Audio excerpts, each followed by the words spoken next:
What's up, guys? It's Pam here, and if you guys are watching, I'm using my son's little gaming headphones. I'm totally getting some. The sound sounded great when we tried them, so hopefully this works out. Anyway, welcome to Living Fit Podcast. I just wanted to come on and have a really quick talk about the holidays. I tend to get a little bit too talkative for social media, so my videos can never last that long. So hopefully you stick around. But these are just going to be some holiday tips. So I first off want to say that happy freaking holidays. I hope you guys are having a great holiday, and everybody's experience, of course, is going to be a little different. Everybody's experiences and what holidays they celebrate are going to be different. But I'm glad you're here. And if you're tuning in, thank you. Share this if you want. Anyway, let's get right to it. So my name is Living Fit, of course. I am 42. I just had a birthday. I'm 42 years old, and I've been in the fitness scene, I guess, since I was 18. I've been personal training and I joined my first gym when I was 14. So, my goal is always to encourage everybody to exercise. And that's another story for another day on how I kind of got into all of that, but that's the gist of it. So, my heart and my soul and my passion and one of my God given purpose is to remind you to work out. So, as you guys know, if maybe you don't, I'm a cardiac rehab director and an intensive cardiac rehab director. So what that is, it's like a cardiac rehab that has other components to it. So we have exercise, and they're monitored with a nurse, but then we also teach nutrition and things like that. So I do that as well. I bring that up because I get to teach people that have been maybe sick or have some type of diagnosis to exercise. So that's a gift. And that kind of all kind of goes into what I'm about to get into is the American Heart Association recommends, of course, we all know the 150 minutes per week of moderate intensity aerobic activity. I'm reading this, I say it right, or 75 minutes per week of vigorous aerobic activity, or a combination of both, preferably spread throughout the week. So obviously, that's going to be the minimum. There actually was something that came out, and I hate to even say cite stuff, but I'll put it in the comments or in the description below um, that the American Heart Association did go through and talk about resistance training. So, this is your reminder to make sure that you resistance train. So, this is resistance training in individuals or without um, with or without cardiovascular disease. This is a 2023 scientific statement from the American Heart Association. Resistance training not only can improve or maintain muscle mass and strength, but also has favorable clinical effects and physiological effects on cardiovascular disease and risk factors. So the scientific statement is an update of the previous 2007 American Heart Association scientific statement regarding resistance training and cardiovascular disease. So this just means go work out, lift weights, and part of that 150 minutes should be resistance training. So I just want to remind you to get that in and how it's so super important. Um, I'll get to some more of that at the very end of this. If you are unable to do that, and there's going to be various reasons for that. So, exercise, of course, we do our 20 minutes long consistency over intensity workouts in my online groups that you can do at home, or you can find your own, and you can do them at home or at the gym, or I have to plug this, my husband's CrossFit gym, and that of course is where you're going to show up. So just get active. So 150 minutes per week, that's the minimum. Make sure that's a mix of cardio and resistance training. Just make it happen somehow. The other part, of course, is maintaining a balanced diet. So according to the Calorie Control Council, which is a thing, an average American may consume more than 4,500 calories and 229 grams of fat during a typical holiday gathering. So all of your, we're past Thanksgiving at this point, but maybe you're making up Friendsgiving or what have you, Christmas dinner, Christmas Eve dinner, then you have holiday parties, and that's going to be an average of 4,500 calories during a typical holiday gathering. So that's going to be maybe a second serving of something. So obviously, we want to encourage you to fill your half your. This is a really good trick, and this isn't anything new. I didn't make this up. Fill half of your plate up with vegetables, and then you're going to get a quarter of it with lean protein, and then you fill in the rest with whole grains and other stuff and other fun foods that you want to throw on there. So just fill your plate half with veggies, make the protein. Um, the protein doesn't have to be the main show and the star of the show. And that's another conversation for another day.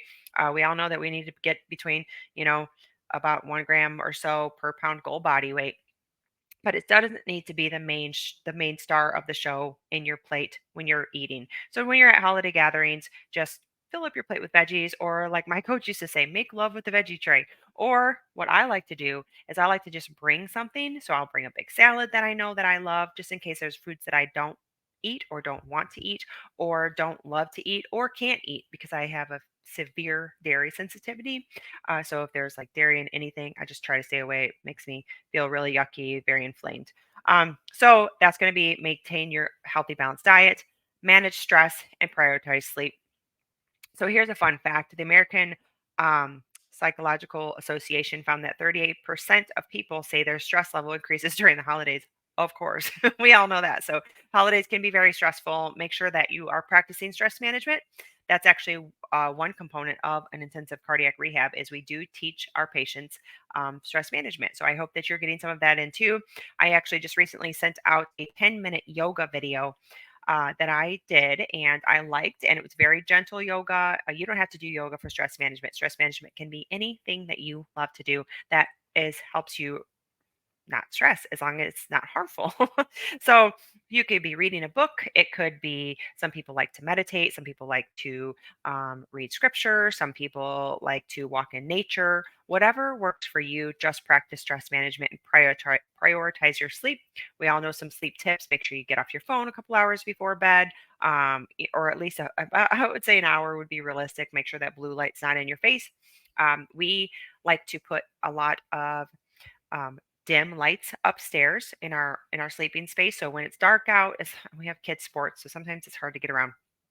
Um, we make sure the lights are pretty dim, and upstairs in our upper level where the bedrooms are, there's no electronics, there's no TVs, there's salt lamps in the room, and we just really try to make sure that our circadian rhythm stays on track as much as we can. It gets dark in the winter, so there's kids sports, there's activities. You're not getting home maybe from the gym until it's dark, so kind of throws you off. But just do the best that you can, and just practice the stress management. So in the ICR, so the cardiac rehab, we prescribe sometimes a like a 60 minute. That's what we suggest. So the prescription is the program.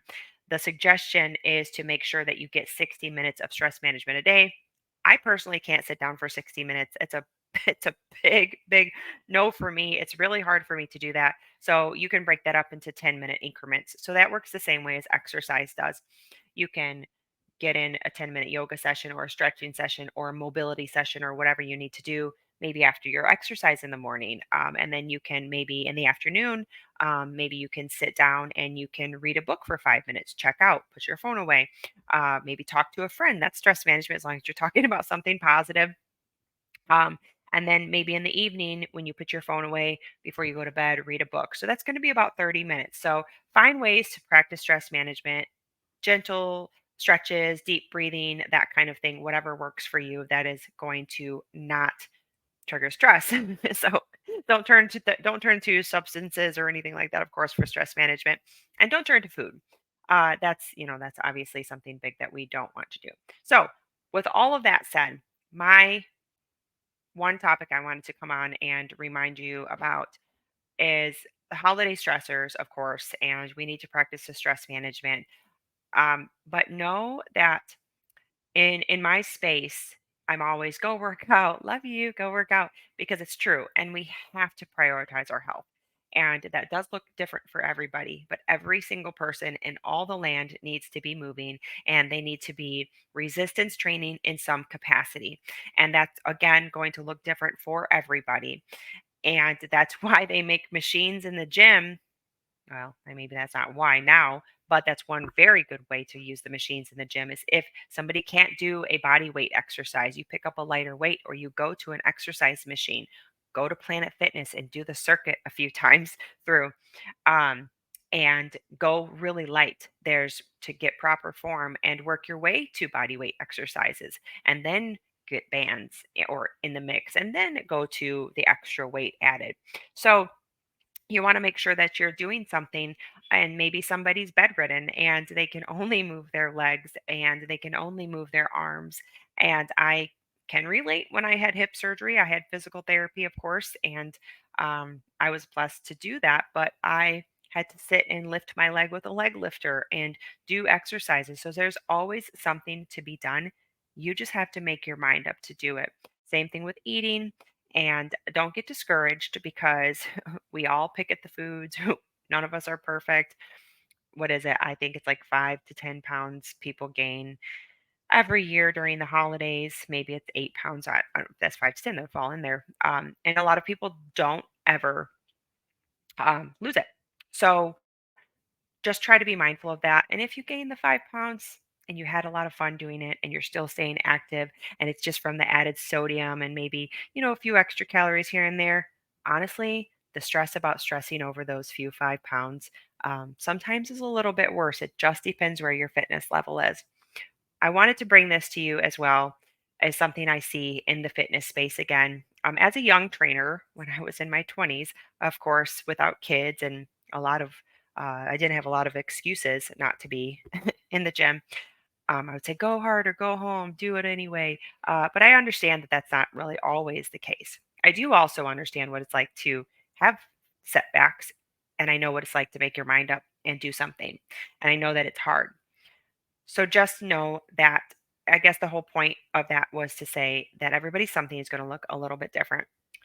Sometimes people during the holidays can get so overwhelmed with emotions, whether it's a good emotion or usually it's kind of negative, and maybe there's, some grief around the holidays and they can't even fathom um, going to the gym. Maybe there's fear around the gym, or maybe there's fear around exercise for whatever reason, um, or they may be in some very grief or depressive state. Maybe there's a lot of anxiety, and they can barely find the energy, the mental energy and capacity to do the dishes. And that takes all of their effort. And sometimes they are unable to even think straight to, to clean out a room. It's so cluttery. And so the last thing on their mind, and if that's you, just know that you're not alone and there's lots of help, and that you will get through it. Um, if if that's the case, working out is so far off of their radar. Um, just know that it's okay if you show up for yourself in that way. So having a messy space sometimes can make your mind um, a little bit chaotic, and it's hard to focus. So that's one of my things that I always try to remind people to do is to have an organized workout space, have a time that you want to exercise, and make that a priority as much as possible as you can, but make sure your space is clean. And make sure I'm pointing, my weights are behind me. You see my treadmill back there. Make sure that your weights are in line, and and you have your workout clothes set out for you the night before. You have a plan. That's what my groups like. That's what's really good about my groups, and I'm going to plug that, of course, is 5 days per week. If you're not going anywhere, showing up at home 5 days per week, you have something every week sent out to you, description videos and workout videos. You have a plan already set out for you. You know what you're going to do the next day, and you can make it happen the best to your ability. If you can't get in 20 minutes, split it up in 5-minute increments. It still works.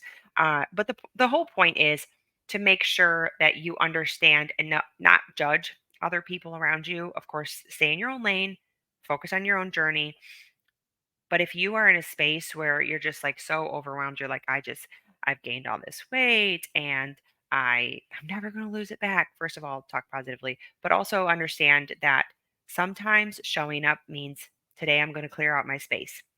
Today I'm going to clean out my fridge so that I can have a space to put the healthy food. Today I'm going to organize my dishes. Today I'm going to organize my gym space. One thing at a time. Show up. That could be your showing up for the day. and you'll get some movement in that way too. So I just wanted to remind everybody of that, is that yes, there's tips and you'll see them all over the place. And oftentimes, I mean, people that are going to listen to this too, and I heard somebody else talk about this. His name's Vince, actually, Vince Pitstick, about the whole fasting situation. I won't get into that because I can talk a lot about stuff like that. But um, people that are listening about fasting and they're on social media, they are usually the ones that don't need to fast. So there's a whole that's a whole conversation. I brought that up to say that sometimes we're looking around at people that are maybe their life is the gym or what have you, and that's not really your life, and that's not what you need to focus on. What you need to focus on is the one step in front of you, one thing at a time. So I don't want to go too long because I really just wanted to get that out. It was really on my heart to just kind of do a happy holidays post. I'm so grateful that you guys are here listening. I actually had a couple people ask me for my podcast in the last week, so that's kind of exciting. I haven't been on. I'm going to make a point to get back on. I'm going to get some of these headphones of my own. But just make sure that you guys stay connected. Stay connected with a community that supports your wellness goals. Make sure you guys are moving. Give yourself some grace. Um, don't freak out if you don't get 150 minutes. That's the minimum. We do more than that. But if you're just starting out, start out slow. Don't freak out if you don't get a step count. Everybody wants a number to go to, but just stay active. You know what it's like to be active. You just have to make your mind up and make it happen. There's a lot of steps along the way. But if you're just showing up today by making sure that you can do the dishes because you're feeling really sad about the holidays and you could barely make it off the couch to make it to your doctor's appointment, that's still showing up. So find your community, eat well as you can, drink all of your water as you can, and just get moving. Give yourself grace. I could cry when I say these kinds of things because I've been there, and know that we love you and I love you and I'm so happy you're here. You're not alone. Um, that's it. Go work out. Leave some comments if you want. Um, and let me know how your holidays are going. Come join our group if you want to. If you want some very real exercises, it's 20 minutes long. And if you're local and you want to come do the CrossFit with the hubs, it's a great, great, great community that he has there that makes the space so amazing. All shapes and sizes, all fitness levels. We got this. Love you.